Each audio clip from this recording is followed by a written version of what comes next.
तो सबसे पहले जन्म दिया गया है, तो जन्म के बारे में, तो जन्म कब हुआ था इनका, तो 304 ईसा पूर्व। 304 ईसा पूर्व कहाँ हुआ था, तो पाटलिपुत्र में।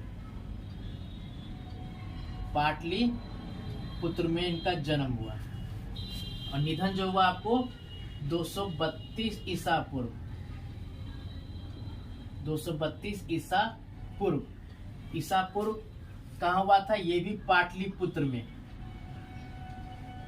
पाटलिपुत्र में हुआ था। चलिए शासन काल, सम्राट अशोक का शासन काल कब से कब तक रहा है, तो शासन काल 269 ईसा पूर्व से लेकर के 232 ईसा पूर्व। ईसा पूर्व। अच्छा, राज्याभिषेक। राज्याभिषेक यानी कि ये गद्दी पे कब बैठे, ठीक है, तो ये 272 ईसा पूर्व। थोड़ा सा लग रहा हो कि काउंटिंग थोड़ा सा उल्टा पुल्टा चल रहा है, तो ये ईसा मसीह के जन्म के पहले की बात है। तो ईसा मसीह के जन्म के पहले हम लोग क्या पढ़ते थे, ईसा पूर्व पढ़ते थे, और उनके जन्म के बाद ईस्वी पढ़ने लगे, ठीक है। चलिए पिता का नाम, पिता कौन थे, तो पिता का नाम था बिंदुसार। पिता का नाम बिंदुसार। माता का नाम क्या था, तो सुभद्रंगा।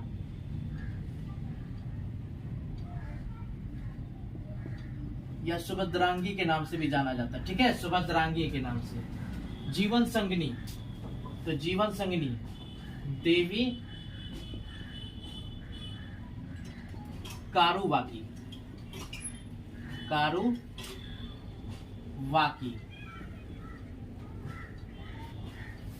पद्मावती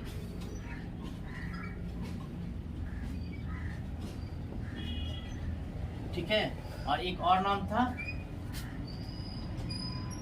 तस् रक्षिता। चलिए संतान के बारे में, तो संतान कौन कौन, चलिए महेंद्र, ये पुत्र थे, ठीक है। पुत्री का नाम था संघमित्रा।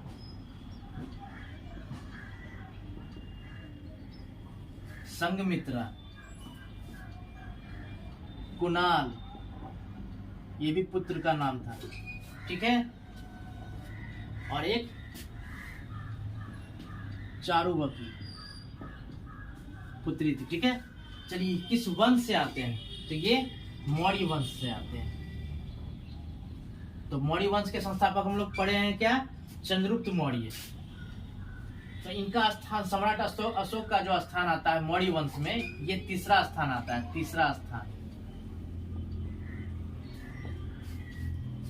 चलिए शिलालेख के बारे में जानते हैं, तो शिलालेखों की संख्या क्या है, 14 है।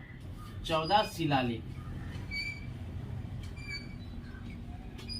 और एक चीज और नोट कीजिएगा, याद रखिएगा, ठीक है। 13वें शिलालेख में कलिंग विजय के बारे में बताया गया है, ठीक। चलिए नोट जो लिखे थे, नोट के बारे में हम लोग आपको बताते हैं कि नोट इसलिए लिखा गया कि सम्राट अशोक के शासन काल में ही, ठीक है, 23 विश्वविद्यालयों की स्थापना की गई थी, जिसमें से आपका तक्षशिला नाम सुने होंगे, जो भी पाकिस्तान में, ठीक है, तक्षशिला, नालंदा, ये भारत का, ठीक है, नालंदा, विक्रमशिला,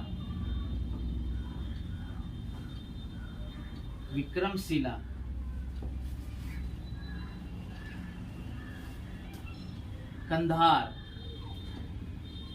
आदि नाम जो विश्वविद्यालय के थे वो प्रचलित थे। कितने विश्वविद्यालयों की स्थापना की गई थी सम्राट अशोक के शासनकाल में, तो 23 विश्वविद्यालय। 23 विश्वविद्यालय। और एक बात और, तो सम्राट अशोक ने अपने पुत्र महेंद्र और संघमित्रा को बौद्ध धर्म के प्रचार के लिए कहां भेजा था, श्रीलंका भेजा था, याद रखेंगे, ठीक है। तो सम्राट अशोक ने बौद्ध धर्म के प्रचार के लिए किसे भेजा था, तो महेंद्र, पुत्र का नाम था महेंद्र, और पुत्री संघमित्रा को कहां भेजा, श्रीलंका, ठीक है, लिख लीजिएगा। तो श्रीलंका देश भेजा था, श्रीलंका। तो एक छोटी जानकारी है आपको, आप लोगों के लिए सम्राट अशोक के बारे में रही, ठीक है, नोट कर लीजिएगा इसे, ठीक है।